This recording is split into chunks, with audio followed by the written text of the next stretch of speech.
Give a person a loaf of bread, feed him for a day.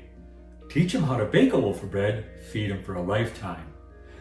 So I'm going to tell you, these loaves like this, if you go to the grocery stores, they're going to be filled with a lot of different dough conditioners, fillers, chemicals. And it's so much nicer when you're baking your bread at home because you know where your ingredients are coming from. And like I said, something like this, even for much smaller loaves, you would reckon to pay about between $8, possibly $12 at places like Whole Paycheck. Whole Foods and other stores. This is handcrafted, and you can handcraft it yourself very simply, very easily. Like I said, the whole process to mix this takes about 20 to 30 minutes tops, and then roughly about an hour in the morning to get these baked and ready to eat. Hopefully this is going to help you. Just step outside the box. Don't be scared to bake bread. It just takes a little time, but this is a very easy recipe to follow. Now, last evening after I got home from the Tour de Fat Volunteer Appreciation Gathering, I put together all my ingredients for 2 loaves of bread. This one here is thyme, rosemary, and lavender.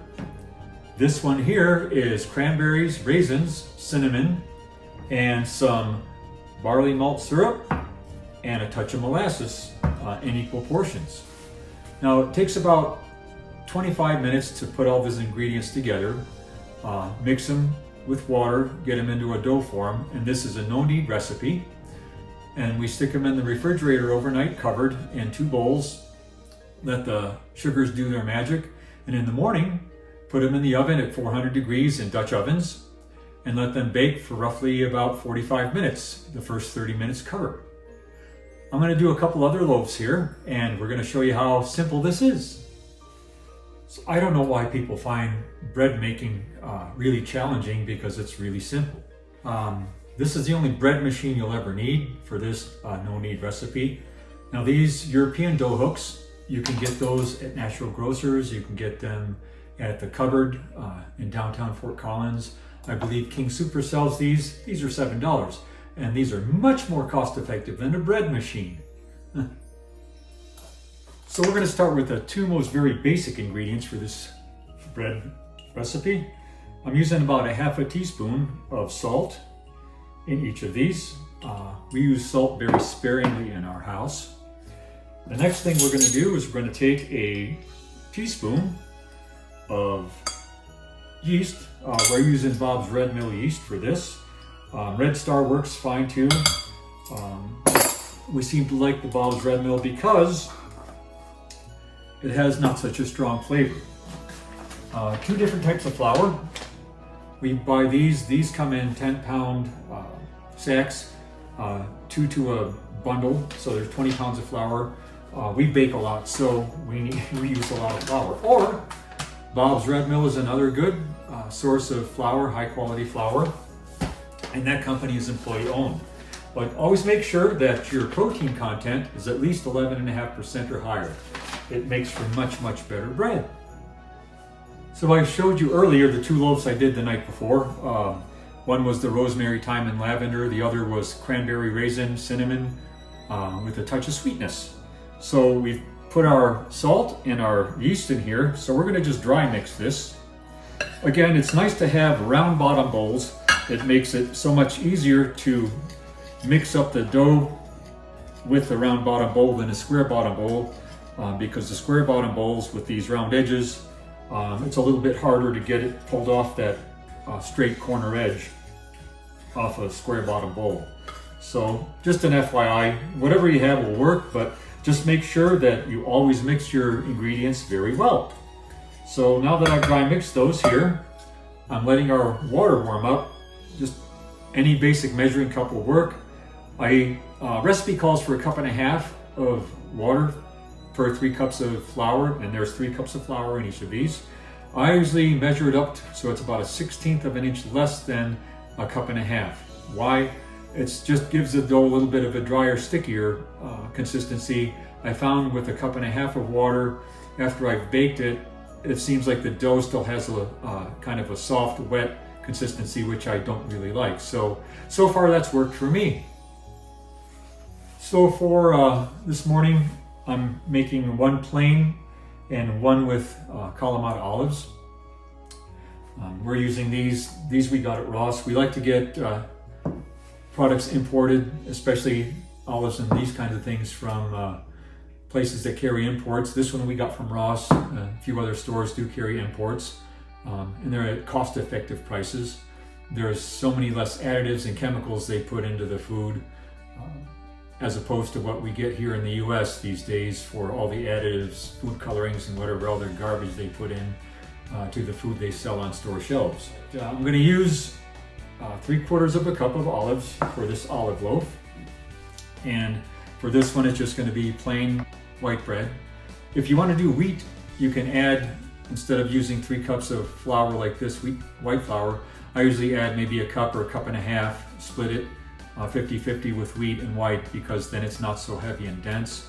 And if you're using wheat, it's always good to add just a little bit more water and a little bit more yeast, because wheat is a heavier flour. The other thing I want to mention, with grains in Europe as opposed to the US, flour here is made out of hard red wheat, so it has a higher gluten content than the wheats grown in Europe.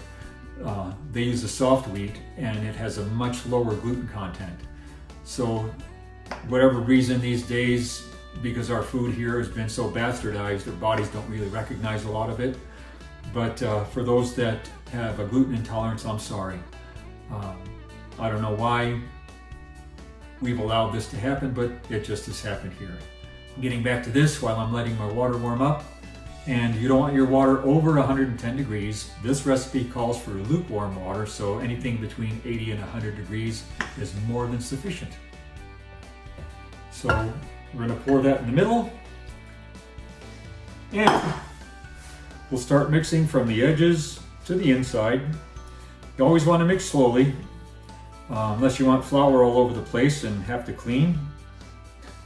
Not my favorite thing to do, so like I said, this is a no-knead recipe, so we're just going to actually mix this flour in with the salt and the yeast. So you've got flour, 3 cups, you've got a half a teaspoon of yeast, or a half a teaspoon of salt, and a teaspoon of yeast. So now we're just mixing this up, making sure that all our dry ingredients are thoroughly mixed together. And like you see, I'm just working that around, and we're just going to give this a little bit of a stir. Now, if the consistency of your dough is pretty close, it should be sticky, but it shouldn't be pulling off on this European dough hook with any kind of volume. Okay. So now that we have this done, you see our dough hook doesn't have a lot of it on there. Scrape the sides. And what I like to do is come to the center and just build it up into just a small, like, ball type of substance here. But that's all I do here. And with that, we'll take the cover, we'll put the cover on it. We're going to set that one aside, and we're going to get our olive one ready next. I already have the water warm, and we'll mix that up next, okay? So I'm going to dare to walk on the wild side. I've added some about tablespoon of rosemary into this, and our olives. So these are drained for the most part. We're just going to add those in like so. Dry mix it again, okay? So this is mixed up nicely. Again, we're going to stick that out. We've got some olive pieces here. We're just going to lay that in there. We'll scrape the sides, put the cover on this, and put it in the refrigerator overnight. Good morning, everybody. We've got some really beautiful morning light coming into the house. And what I'm going to do here, I've taken the lids off for these, but these were left in the refrigerator overnight. I mixed these together yesterday afternoon. Typically, it takes me about 20 minutes to mix ingredients for 2 loaves of bread. And I usually do it around 8 o'clock in the evening. So the dough has anywhere between 10 and 12 hours to proof in the refrigerator. So this is the olive loaf. This is the regular loaf. And now, For quite a long time I was using this Dutch oven, cast iron Dutch oven. I don't have a lid for this. I've had this thing forever. But I would use a griddle as a lid for the top of that. So I bought these recently here at TJ Maxx. They had them on sale for $39 a piece. These Dutch ovens are great. The cast for baking bread. I'll preheat these to 400 degrees. I'm going to leave the dough sit out here for about 30 to 45 minutes tops to let it warm up a little bit before I get it out of the bowls and form it and get it into the Dutch ovens. Well, all right then. So now the cast iron is in the oven. It takes about 20 minutes for my convection oven to warm up. Now we're going to take our dough that we made yesterday and left in the refrigerator overnight. We're going to be pulling it out of this bowl one at a time. Enough density on the flour so the dough, because it is fairly wet, fairly sticky, will not stick to the cutting board. We want that because it gets a little messy that way. Put that on top. We'll set our bowl aside. Same thing. This is our plain, and this is our olive loaf. And next, we're going to take our cast iron Dutch ovens out of the oven and get them ready to put the dough in. We'll get our oven mitts on. Pull out number 1 and pull out number 2. Close that back up. Take our lids off for a minute. Now I cut some parchment paper in a circle. We put those in the bottom. I'll use these about 3 to 4 times. Works really well. You don't need to have a new one every time you bake bread. So what we're going to do next with the dough, we're going to pull up the sides, and it's still nice and cold. We're going to pull up the edges, I should say, and stick them towards the center. So that bed of flour allows that not to stick to the cutting board. And we're going to dust that with a little flour, like so. I'm going to pick these edges up very gently, like this. Okay, we're going to place that into our Dutch oven on top of our parchment. Okay, we do the same thing with this one. Again, if you don't have Dutch ovens, a cookie sheet works really well too. Also preheat the cookie sheet. All right then, it's been about 30 minutes. We're going to pull these out.